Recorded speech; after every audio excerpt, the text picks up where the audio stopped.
team is targeted to attack Caucasians and black people. The people who are most immune are Ashkenazi Jews and Chinese.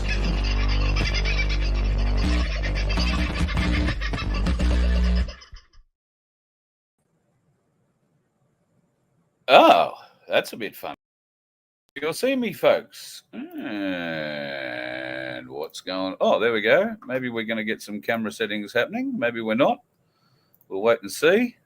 Fingers crossed. Maybe, maybe not. Don't even know if you can hear me. Can you hear me? Are there microphones?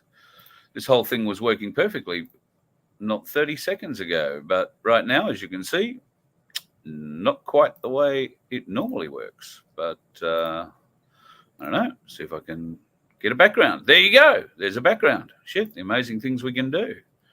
There you go. That's the kind of day I've been having with technology. Just wonderful.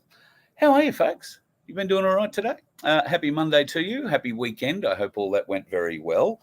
I know there's a lot of folks interested in talking about what happened on Friday at the great cleanup that we had up at Noosa, the former Noosa TAFE, on behalf of My Place and the community village that My Place Sunshine Coast, I think, collectively are putting together. The community village site is well worth going and having a look at. Well, it was an interesting day, and I will bring you up to speed with a few things that happened with that very shortly. Tim, g'day, mate. You were the first one in the room tonight. Hope you all went. Hope you're going well, mate. Hill Summit, happy to have you in. Pineapple. Hilly, I had a look at your website the other day too. Very nice. Pineapple, good to see you. Dusty's in. Darren Bergworth, Hume Highways closed for floods at Seymour and evacuated. Oh, there you go. The Golden River must be doing all those wonderful things again. Is that because of rain, I wonder, Darren, or is that money? Is that water coming out of Lake Eildon? Because I believe Eildon was stockpiled a bit too. So could be a bit of both, I suppose. G'day, Chris. Hello, the lovely Michelle. Aussie Sue, God love you, woman. I hope you are well. I'm going to scroll down here until I see another name that really needs to be thanked in multiple kinds of ways. Hello, DM. Denise. I do like that. I do like that indeed. Macca, nice to have you on board. You've been having a bit of fun with the patches. Normally wake up once a night. The patches have been at the bottom of your bed for 6 nights, and the last 4 nights you've slept through. There you go. Pardon me. Good sleep pattern or getting a better night's sleep is 100% consistent with just about every other report. People don't think a lot about their sleep until you ask them about it, but everybody reports better sleep. My daughter struggles with sleep. She has nightmares and that kind of stuff, and has taken pretty strong medication to stop those nightmares. Now, the other day, I think we were talking, it might have been in a Zoom meeting for the X39ers the other day. So I'll tell you a little story. Laura's probably going to hate me. Lucky she doesn't watch the show much. So we discovered something else that the patch will work for. When I came back from the event on Friday, the cleanup, I came back on Saturday, and I'll tell you why, reasons for that later. But when I came back, Laura was in a huge amount of pain, period pain. She described it as her kidneys being punched or hammered from the inside, and her uterus exploding with pain in line with every heartbeat, is how she described it. Now, I don't have an understanding of period pain. I'm sure there are many women who are watching this show now who do understand period pain. All I knew is that, well, the X39 seems to help with pain in many other areas. So I said, well, hey, will you let me put a patch on you? Now, stupidly, I put it on her back, like on her lower back, but I should have put it on her front in hindsight. At any rate, She noticed an immediate relief, and within 30 minutes, that hammering of the kidneys had gone away completely, and her escaping uterus, as she liked to refer to it, was still in pain, but was lessening and lessening. And then later in the day, she came to me and she said that she hadn't had pain for a little while, but it had come back. But when it came back, it wasn't nearly as bad. There was a greater or a lessening of it, if you like. So she wound up having a patch on her for a couple of days. And the second day, she was pretty much functioning like a normal human being, which if you knew my daughter in period pain, you would know she's certainly not a human being around about that time. Told you she'd kill me. At any rate, big plus for that. So if you happen to suffer from that, the X39 patches are a bloody good idea for that. If you want to get the X39 patches, that's the place to go and get them, scrolling across the bottom of the screen. It's a link that will take you to the VoF page to enroll or to buy those patches. And we'll get a commission of it, of I think it's about $15 that we get from the packet of patches that you buy. So if you're happy to have us get that $15 commission, which will go straight into keeping the Voice of Freedom and the Freedom Broadcasting Network on the air, then, and getting it on the air is probably more to the point, then thank you in advance, and love to have you as part of the team. Last night we did have an X39 team meeting, if you like, with Tim Dwyer. It was pretty exciting. We talked about the opportunities for people to actually wind up having their patches paid for without them having to reach into their own pockets and that kind of thing. So if that is something that interests you, we'll be doing that again in a couple of weeks. It'll be probably a different topic matter, but sure, if you're interested in the business side of it, we can probably help you out with that a little bit. When I say we, I predominantly mean Tim, because he knows a hell of a lot more about this than I do.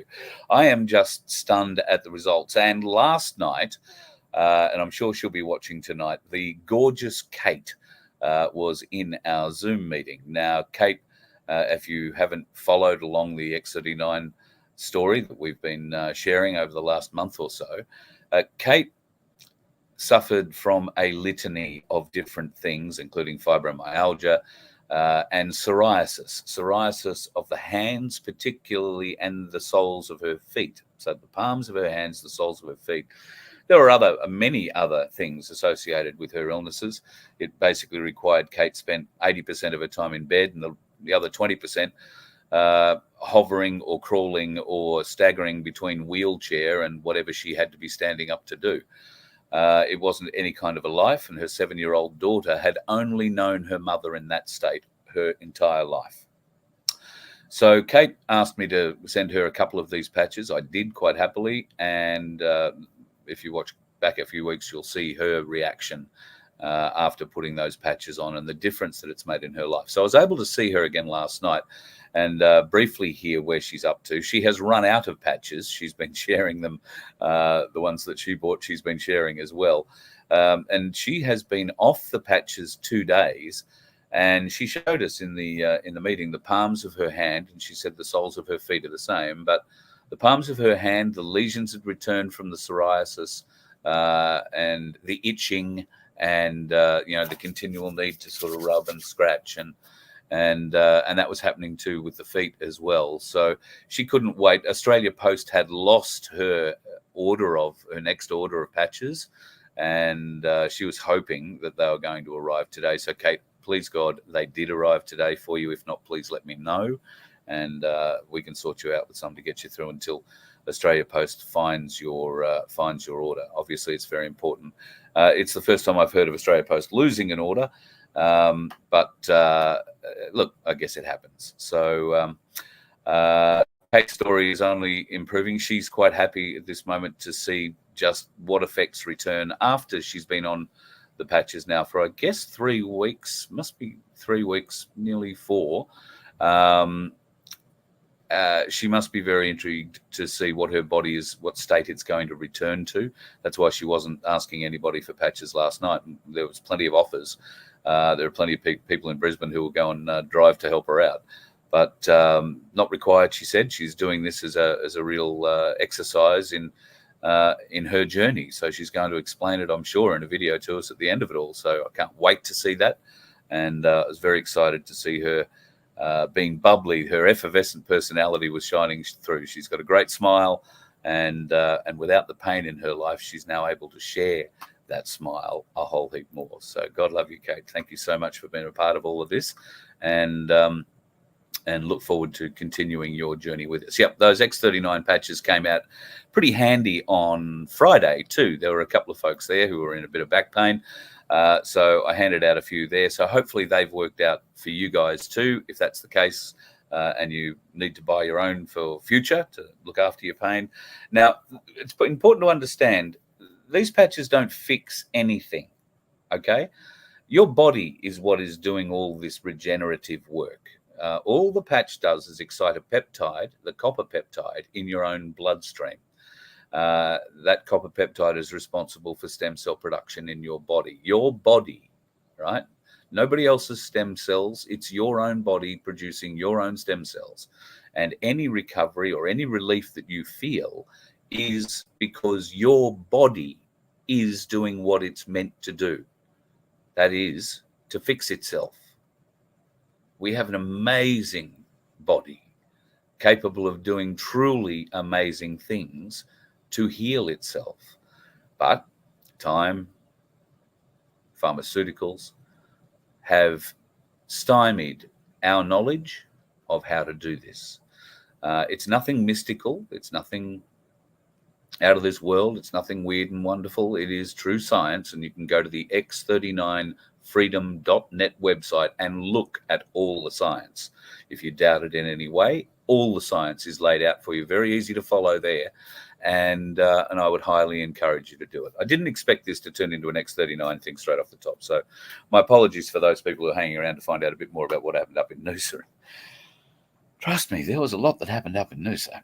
I want to acknowledge everybody who turned up to help on Friday for the Community Village Cleanup Day at the Noosa TAFE College, organised by the My Places of the Sunshine Coast, led by Camillo and Greg, and others from, I think we had people come down off the mountain from Mullaney. We had people coming from Caloundra to help. It was great. There were 30, 40 people there who turned up. I want to particularly thank my mate Mason. Now, Mason is a returned serviceman who has a back injury and a neck injury, and does suffer a great deal of pain. Unfortunately, the patches don't seem to have helped him, which is well, a great sadness to me, because I really believe it would help him tremendously. Well, it'd be a great thing for everybody if it helps, obviously. So I'm just saddened that he happens to be maybe one of those people that it hasn't helped enough yet, or whatever. His wife too, she is heavily medicated, and while we are using the patches on her, it's slow going. There is a lot to be dealing with, including numerous operations, and I think she's due for another one in the not too distant future. So God love both of you.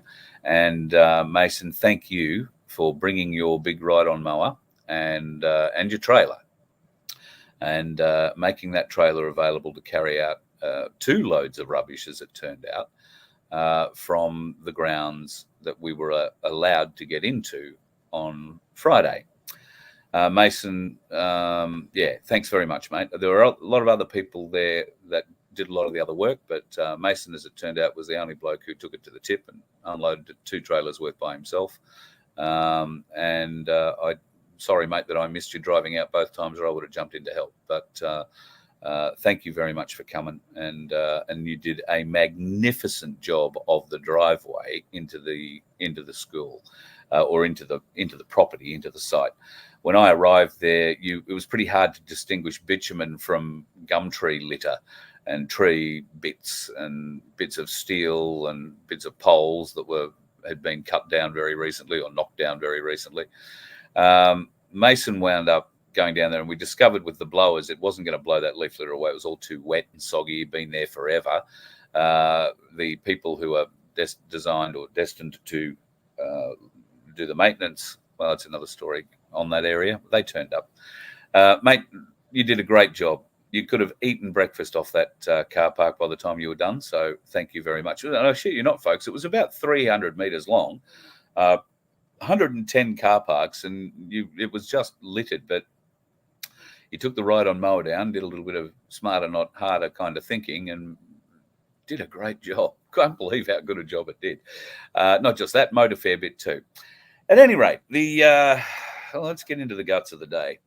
So our working bee was due to start at 9 a.m. I was there around 7 a.m. Camillo arrived, opened the gates about 8 a.m.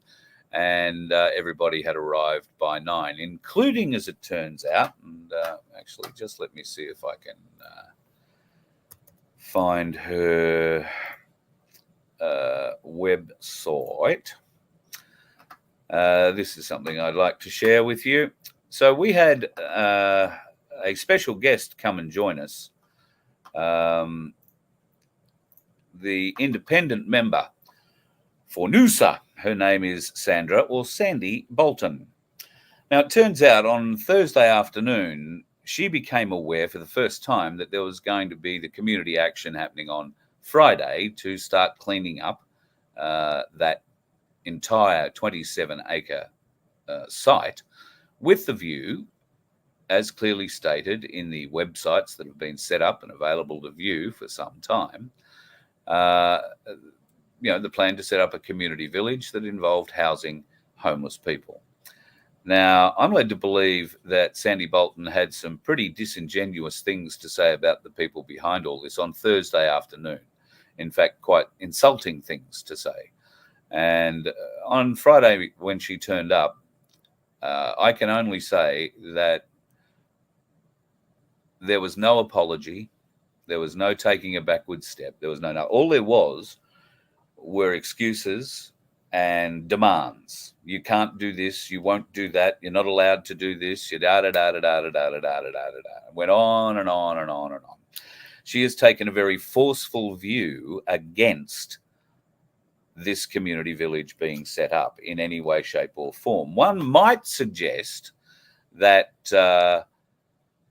she has her nose out of joint because she wasn't consulted in any way, shape, or form about this process. I have everything that she said, pretty much everything, not from the moment she arrived, I missed that bit, but shortly thereafter, I have everything that she said recorded. And she said some very interesting things. And in fact, one of the biggest and most interesting things that Sandy said was that if there was a homeless problem on the Sunshine Coast, then bring those people to her. She will fix it. She'll put them at her place, or she will find a solution, but this isn't the solution. That site isn't the solution. And it certainly is the solution in the future. It needs work. It needs a lot of work. And we did do a lot of work. But through various, clear thinking and some good negotiation skills with QBuild, who are the maintenance team responsible for all Queensland state government lands. They're the caretakers, if you like, of this, and they've allowed it over the last 10 years to get into the state that it is. And, if you haven't seen the state that it is, just let me give you a little bit of a refresh. Let me drop that down, and I'll find a couple of pictures from last week. So this is a common open area. This, too, is an outdoor kitchen area, a really good outdoor kitchen area. There is a sink just behind the corner there, and helpfully being used as a fire pit. So some folks have been able to put it to good use. This is the main courtyard and arrival in-out area. That's in fact where the vehicle had been parked. That particular wall, everything outside of what you can see with, I can't even read what it says. Jewel or something, I don't know, but anyway, all the brown bits, all the red bits, all the blue bits, all that's been painted white. A lot of the graffiti has been painted over. That was some of the work. Now, I had taken a lot of video, I've taken a lot of pictures which had people in them, and I have since received advice that now don't want their faces to be shown, or maybe not the people, but it's been decided by the management team that it's better to identify those folks, because Sandra Bolton went to great pains to slow down the beginning of work on the site. She arrived precisely at the time it was all meant to kick off. Of course, those people who were in charge then had to go over and have a conversation with her. As it turns out, the people best in charge and who went over to have that conversation were two elders from the Kabi Kabi tribe, or the Kabi Kabi nation, the sovereign nation, based on the Sunshine Coast. It was interesting to stand by and listen to that conversation play out, because it's quite clear Sandra Bolton only believes in the Kabi Kabi Corporation. And yes, folks, you can look that up. That is a real thing. There is the Kabi Kabi Corporation, which claims to be the First Nations owner of lands, and they're the ones that council deal with. They're the ones that state government deal with. They're the ones that federal government deal with. Guess what? They're the land council, all right? But the two elders, or I believe there might have been a few more there, from the sovereign Kabi Kabi nation are not playing that game. They're not playing the corporate game. And of course, Sandra was trying very hard to get them into that corporate game, a corporate game which, of course, we can never win. Now, after about half an hour of her bleating on and looking very important with her own little media scrum around her, she brought her own media scrum, can I just point out? She slunk off, disappeared, somewhere or other. But very shortly afterwards, the two police officers arrived.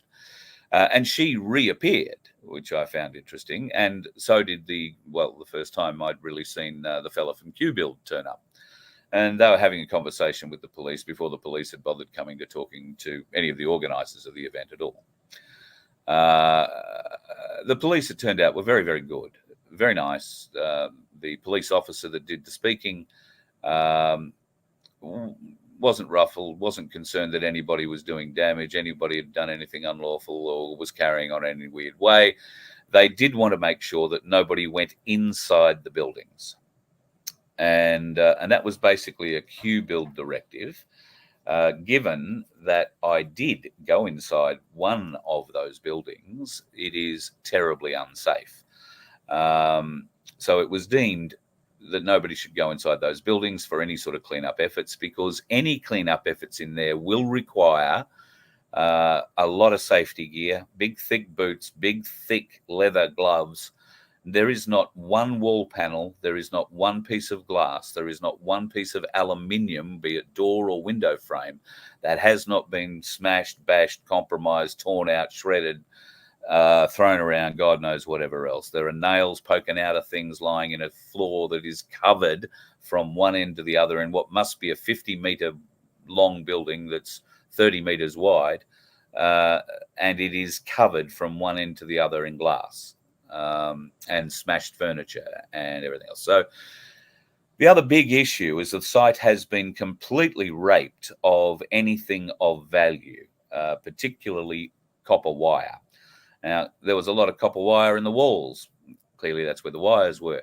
So that's why they've kicked holes in walls. In places where they couldn't kick holes in walls, they have simply cut plugs or whatever off to take as much wire out and left open wires hanging out of walls and all sorts of stuff.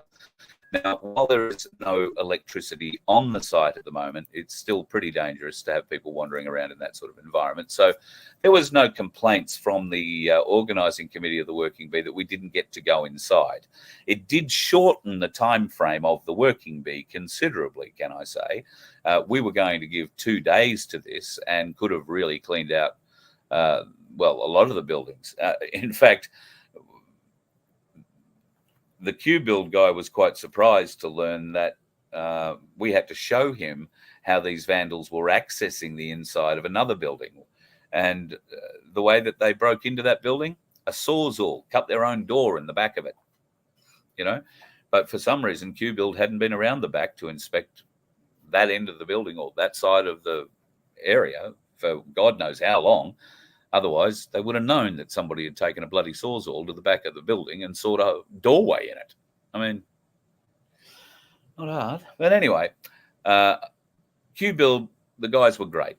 I have to admit, the boss of Q Build, Wayne, who came along, was a lovely fellow, very accommodating, and we agreed that, yes, it's too dangerous to send untrained or unspecified folks into a building that hasn't had a safety audit done on the inside of it. So we decided we would stay out of that. No worries. We all agreed that we would just clean up outside. Sandy Bolton was asked, would you like to stay and help us? At which point she burst out laughing. Burst out laughing. Now, she was just dressed in jeans and she had boots on. All right, they looked like expensive boots, but they were boots. But she burst out laughing in the faces of the elders who asked her if she would like to stay and help with the cleanup. I found that particularly disgusting. Maybe I'm just feeling a bit funny about life, the universe, and everything, but she made an awful lot of statements, did our Sandy. She made sure that everybody knew that if there was a homeless problem on the Sunshine Coast, to bring those people to her. So, folks, that's tonight's mission. If you know of people living rough on the Sunshine Coast, if you know where those people are living, then write down this address, because that woman, Sandy Bolton, and I have it multiple times on video, has said that she personally will help these people, these 6,500 homeless folk living rough on the Sunshine Coast every night. She personally will find a solution, but it won't be the TAFE College. It won't be that land. Oh, no, it won't be that land. So if you know folks like that and they need somewhere, and this is a genuine offer, I have no reason to believe she's not genuine. Absolutely no reason to believe she's not genuine. So my suggestion would be to all of the Sunshine Coast, My Place folks, you know where the homeless folks live around the area. I can tell you that if you start, around the dog park in Nambour, around Petrie Creek, and follow Petrie Creek down along, maybe walk down behind the Nambour RSL and have a look under the bridge there between the Nambour RSL and the Coles or Woolies or whatever it is, the little shopping centre over there. Have a look at how many people are living under bridges along Petrie Creek in the outer central Sunshine Coast. Have a look at how many people are living under bridges in Maroochydore or Mooloolaba. Have a look where those tents are. And then stop. Talk to them.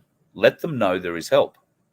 Sandy Bolton, right there, Suite CB05, Noosa Civic, 28 Eny Creek Road, Noosaville in Queensland. That's where you take them.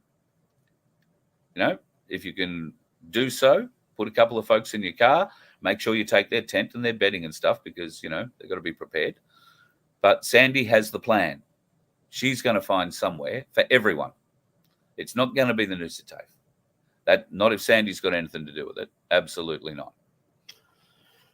So, thank you again to everybody who turned up and helped with the cleanup. A magnificent bloody job. And I want to also thank the wonderful, gorgeous, tremendously invaluable Sunflower who turned up as well. I'm glad you now finally have your white hats. Sunflower and her daughter came along and gave us a help for 3 or 4 hours. It was wonderful to have you as part of the team. Wonderful to actually meet up face to face. And as it was with so many other folks, I don't want to start picking favourites. It's not like that. But it was wonderful to have you face to face with me. And I just wish we had the opportunity to spend a bit more time. But maybe next time. We were planning to come back and have another working bee in 2 weeks' time at Noosa at the TAFE Centre. However, when I say we, I believe the organising committee were sent a message on Saturday. Now, I haven't been able to transpose this across because it came via a text to me. But I will read this to you off my phone. To whom it may concern, to you regarding your group community village and its planned volunteer working bee at the former Tewantin TAFE site, which was held today.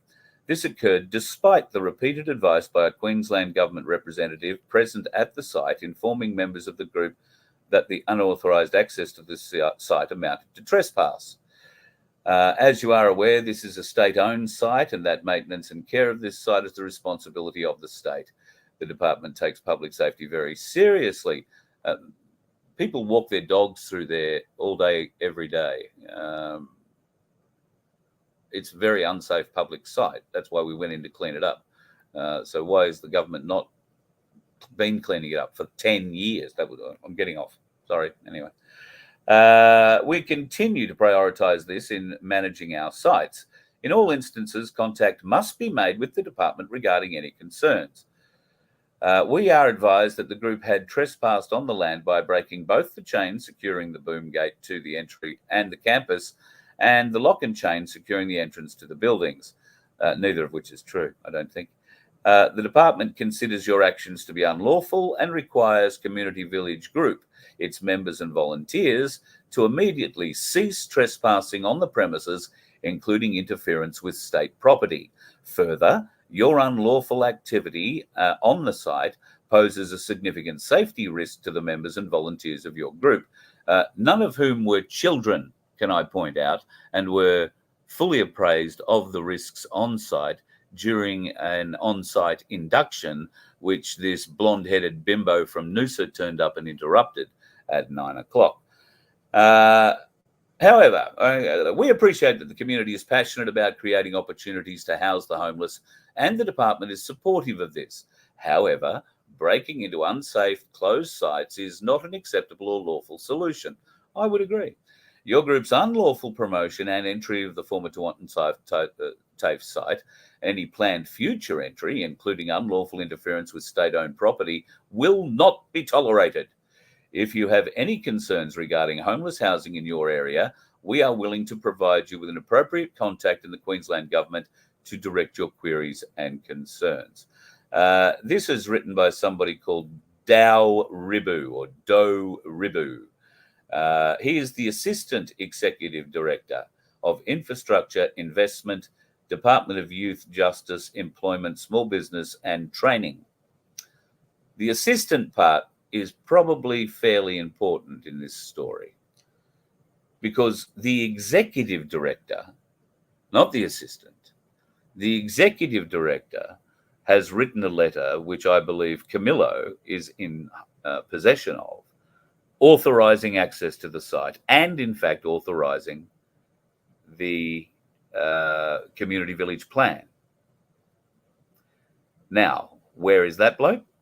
And why isn't he backing up that bit of paper? He's on holidays. So that's why the assistant executive director, who has not read the file, has not read the documentation that was supplied to the executive director, this fuckknuckles boss, right? But Sandy and her cloak and dagger scheming bastard mob that live in Parliament House have been able to wake up this bureaucrat and get him to pen that threatening note and send it off to all and sundry who were involved. Last Friday, in what was a wonderful, wonderful community action on a property that has been abused for the last 10 years. When it opened in 2006, that property opened with 2,000 students. When it closed in 2014, it closed with 200. Why? Well, because another bureaucratic fuckknuckle decided to send all TAFE courses online. Why do you need to have TAFEs and those sorts of buildings if we can do the course online? Well, you don't, do you? No. So there you go, a fantastic building that cost multiple millions to put up, 27 acres of pristine sunshine coastland. And it has been allowed by these people who are sending threatening letters, this bloody turd of a human being, Ribu, who believe they've been doing the right thing for the last 10 years by letting it fall into rack and ruin, by letting it being raped of any of its beneficial resources like power and water. I'm not sure if I told you, but some of these pricks last week came in between the time when it was announced that we were doing a working bee and Thursday morning, came in and put a pick through every water tank, multiple holes. Now, you know those water tanks were full after the rains, right? But they put a pick through those tanks. I'm starting to wonder whether or not there isn't some sort of Queensland government involvement in making this site completely unusable, completely unlivable. And as it turns out, there now all of a sudden, between her bleatings on Friday and yesterday afternoon when I found this out, there has been quotes put together for the complete demolition of the site and the complete renovation of the site.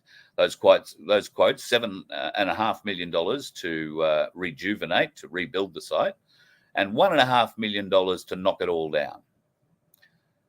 Why hasn't anybody actioned those quotes? Oh, that's right, because there's a First Nations native title claim on the land. I'm guessing that's why it is.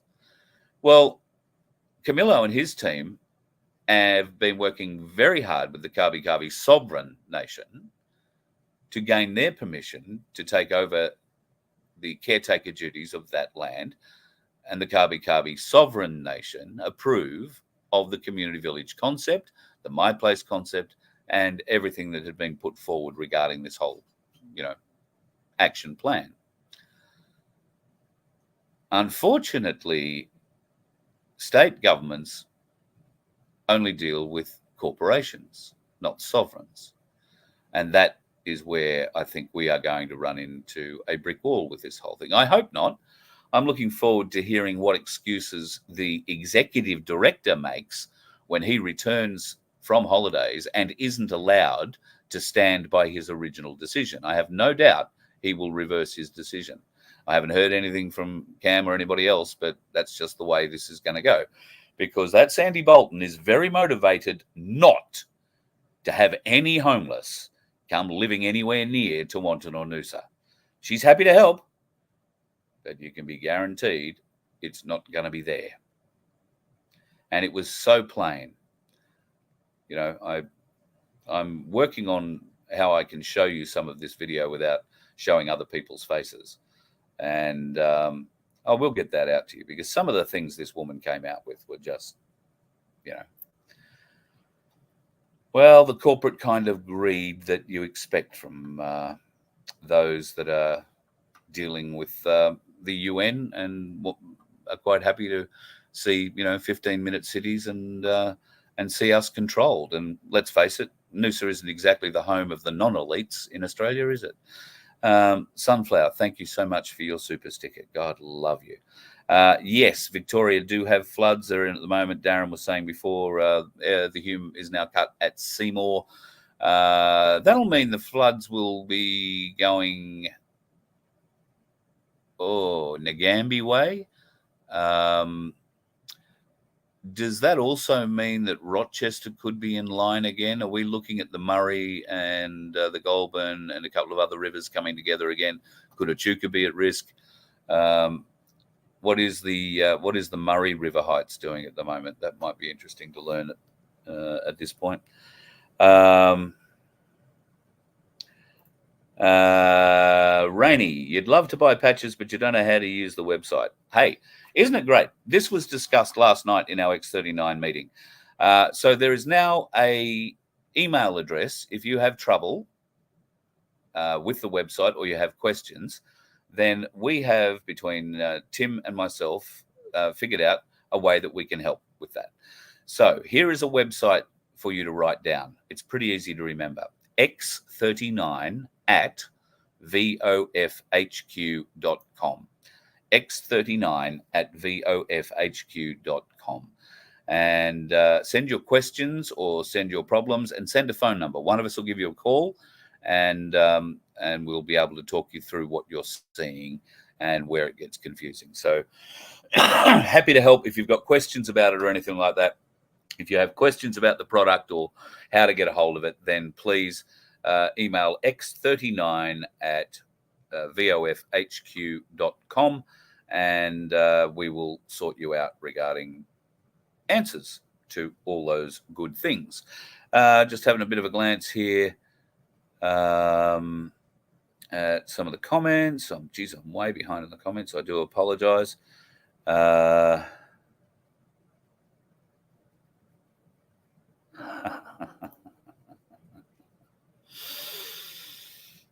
Okay. I love this, Jinder Lee. Thank you, because I wasn't quite sure how I was going to bring it up tonight. Have I heard anything on the Peruvian jungle goblin surfers with Jed asks? One saying that's probably meant to say skis, but small answer, the short answer is absolutely not. No. I get a lot of people asking me strange questions like that. I'm just leaving Sandy Bolton's address up there just in case you want to write that down. You never know, you might bump into a homeless person on the Sunshine Coast tomorrow and they need a place to stay. You can whip them up there real easy, real fast. All right, I'll take it down for the time being. I will put something else up. There you go. If you want to talk about X39, we can help you out with the website. So go to X30 or just send us an email, x39@vofhq.com, and we will answer those questions for you and help you out. Last night, there was some pretty good testimonials from folks who have been having the patches on for a number of days, up to a number of weeks.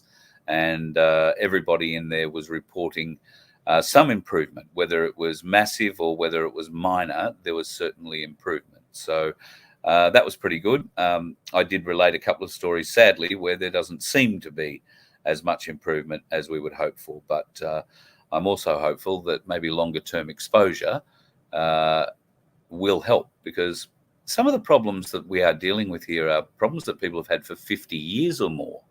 They're not going to disappear overnight. The patch is not a magic fix-all thing. You know, it's not a magic cure-all. It's your body that is doing the work. The patch is only exciting that part of your body that creates your stem cells. That's all it's doing. The rest of the work is being done by your own body. So if you're not eating right, if you are drinking heavily, those sorts of things are going to impact the benefits that you will experience using the product. That would be my take on it. I'm not a doctor. I'm not a scientist. Wasn't involved in the development of them, but it stands to reason that if you are putting something onto yourself which is eliciting a reaction in your own bloodstream, then to go and pour, I don't know, a bottle of scotch on it every night or a bottle of wine into it every night into your bloodstream is not going to help the stem cells find what needs to be fixed. And it's not just wine. It can also be the prescription meds. But I understand if you are on prescription meds and they keep the pain at bay, then you're going to be very reticent to stop them. And in a lot of cases, you can't stop them. You can't just cut them off because you'd be going cold turkey and nobody likes the jitters. However, you can start decreasing that medication to a point where, you start feeling pain again. So if you're not feeling pain and, but you are doped out for your day, okay, you don't feel anything, but you don't do much either,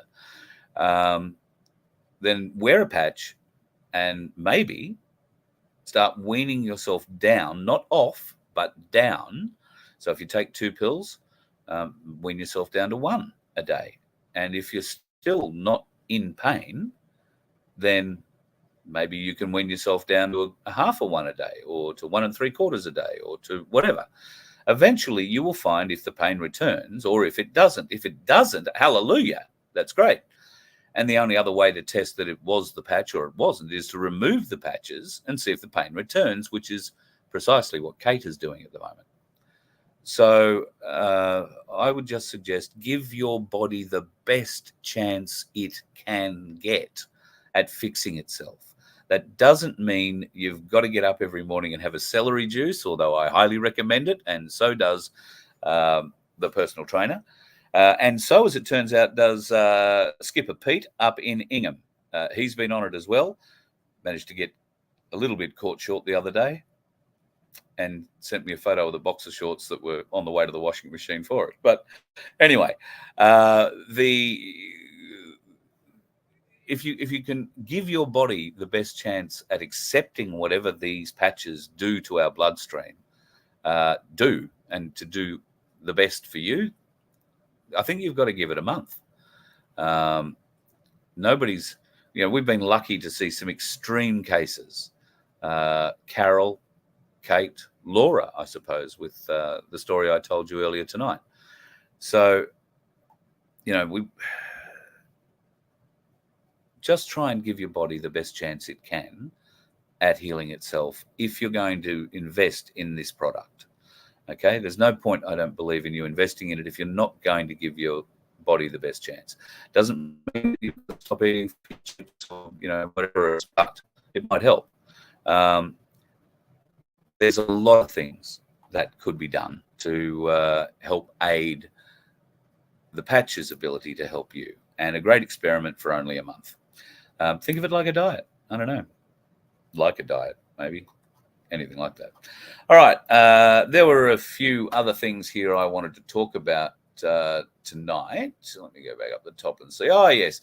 Have you heard the latest from Disney? God love them. They have found a producer/editor who they have commissioned a fairly big job. That job is to go back through all Disney's movies, all of them, and insert white lines into the skies, in the outdoor sky scenes.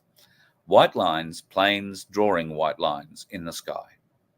He's been paid $60 million to insert chemtrails into Disney's historic movie collection.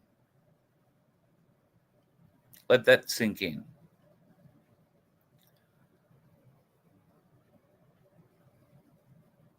Disney, presumably from now on, will be programming our children, our grandchildren, to understand that planes flying through the sky spraying you all day, every day is normal and has always been happening.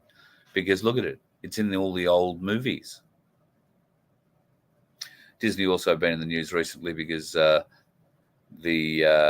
patent on Mickey Mouse ran out, although it was only the first Mickey Mouse, the one they used in Steamboat Willie.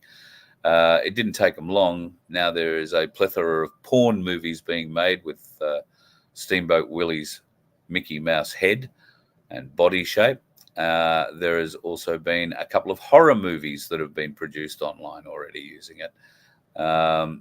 So all I can hope is Disney is shown to be what it truly is one day in all its horrifying glory.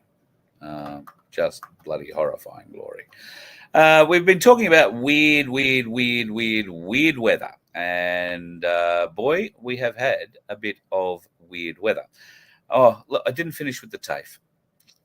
Right, so the upshot with the TAFE and the upshot with the working bee. Well, here's what happened today. Somebody drove past and there is a work crew at the front gate. What have they done? They have erected a 6-foot fence. They have changed the boom gates. They have replaced them with something that's a bit heavier, a bit stronger. And nobody from my place or anybody else actually broke into that facility. Those facilities were well and truly already broken into. And if Q-Build had been doing their fucking job and been on site to check occasionally, they would have known that. Also, the security guard that was here this morning, there was a security guard placed here this morning. He had been told that, I beg your pardon, he was placed there Sunday. Now, he had been told that a bunch of crazy Christians, a crazy religious group had turned up the day before, being Friday, and tried to take over the site. They were aged between 18 and 80, and they were dangerous. They were wild. They were crazy. This guy was also told that this wild, crazy religious group was accompanied by some Aboriginals who were known to be dangerous.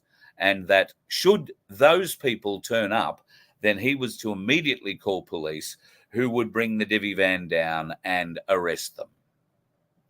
Now, when he was further questioned about his role as security officer, it turns out that he's an old ex-builder and by his own admission isn't very smart.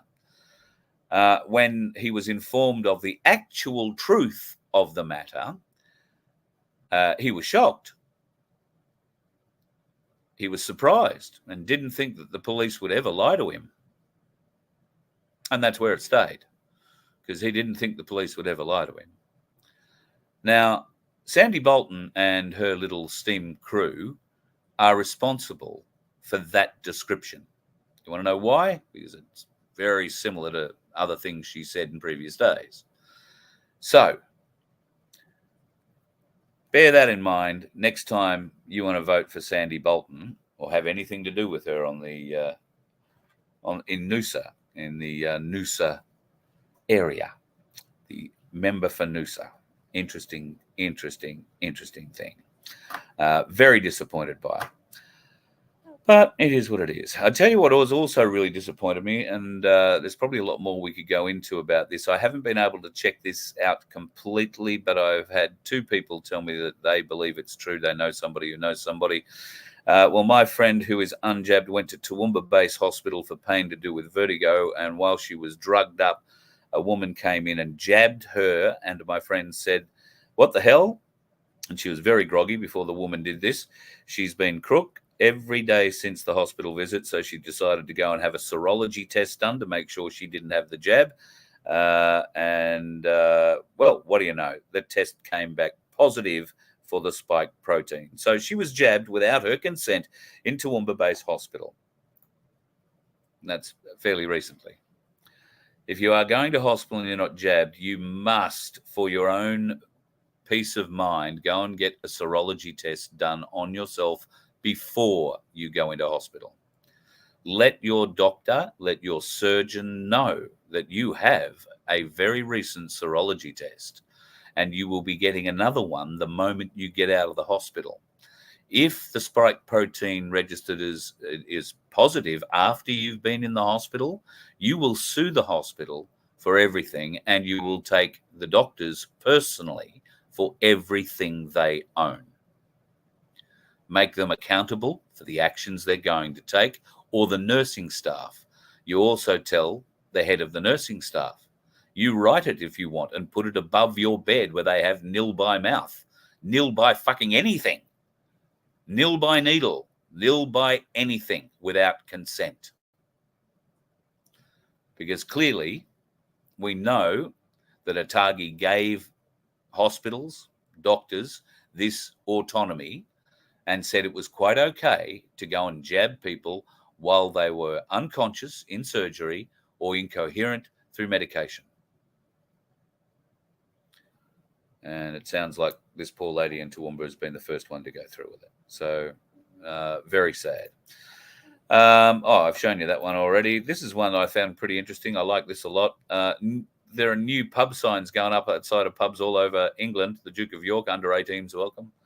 I think that's generally the way things are going to go. Apparently, he's hidden himself away from life, the universe, and everything. While these more recent, and there are daily releases now of Epstein documents, some proving a little more enlightening than others. Epstein's global girl, she used to be called. You've probably seen the mainstream media reports. She's disappeared off the face of the earth. Transcripts of her interviews, though, from some years ago, where she was interviewed during the earlier Epstein investigation where he was convicted. She pled the fifth 42 times. So she's disappeared off the face of the earth since the document dump started. Everybody's wondering where she's gone to. I don't think we can look to this bloke to find her. What happened on July the 6th had international repercussions beyond what I think any of you can fully understand. Who the fuck is that? I mean, seriously, who is that bloke? Have a look. The impact, what happened on July the 6th had international repercussions beyond what I think any of you can fully understand. Isn't it just getting beyond a joke? Really? Seriously? Just getting beyond a joke. Also getting beyond a joke, this. Oh, well, that worked well. Let me show that. So, what was interesting about this video is Giles. You can see that Giles operating in the Western Australian Northern Territory border region. And I've had a lot of information about Giles turn up the last few days, including from some folks who used to work in an area 4 kilometres from there for some years. Giles is a 12-hour drive from Alice Springs, and you either go to Giles for a 6 or 12-month deployment. That's how that works. Giles switched on, which was interesting. And this is quite a long little video. You'll notice that, well, what we think is somewhere down near Goondiwindi, Moree Way, there is a beam coming up there into southeastern Queensland. And if I can direct your attention across to the west coast, there's not a great deal happening. Now, I was talking to, in fact, I think I was talking to Benny last night about all of this, and we were discussing, just keeping this map up on a computer and going on, and watching the strange things that happened. And just as we sort of said that, they fired up Port Hedland. So Port Hedland, if you've got a vague idea where that is over on the west coast, just keep watching that area. And shouldn't be too far away. I tried to time my little speech so it would start just when I got to the right point. But that's me changing it and going somewhere else. Hang on, let me jog that forward. Move forward, move forward, move forward. We're just having a bit of a look there to try and see where the beams are coming out of New South Wales up into Queensland. And just seeing if there are any other little ones happening in those areas. The bastard about this is I can't speed this up. Right, now we flick back to the main screen. And any time now, you will see Port Hedland start to fire up. God, it's almost like watching paint dry, I will admit. So I do apologise. I don't know how much longer this is going to go. I'm not going to hold you up for it, but take my word for it. Port Hedland fires up. I found it interesting. I should have edited the video. Folks, it's been a wonderful night. I hope you've learned a little bit. I hope there are questions that you are asking yourself and maybe answers to questions that you have. You found some, and maybe you can provide some answers to people who have none. Q has asked some interesting questions of late. How much did Australia donate to CF? That is the Clinton Foundation. I can tell you the answer to that is $88 million. But there was more that was donated in various other guises that went to the Clintons. How much did South Africa donate to the Clinton Foundation? I'm having a hard time finding that out. Why is it relevant? Well, that's a very interesting question. And I think we'll have to know that second number before I can extrapolate further on that. What was the phone call between POTUS and ex-Aussie leaked? Now, they're talking about the phone call between an ex-Australian Prime Minister. What was the phone call leaked between POTUS, and POTUS is Trump, and an ex-Aussie Prime Minister? Of course, that would be Turdbull. List the leadership in Australia. Identify the leadership during the Hussein term, the Obama term. Identify leadership during the POTUS term. Who controls Australia? Who really controls Australia? The UK with a question mark. And why is this relevant? So there's your homework, kids. You want to go and play with some questions? Go and find out those answers. How much did South Australia donate to the Clinton Foundation? Compare what they donated to what we donated, and why would that be relevant? Did they donate much more than us? Did they donate much less? What phone calls between POTUS and Turnbull were leaked? Go back and have a listen to those. I did.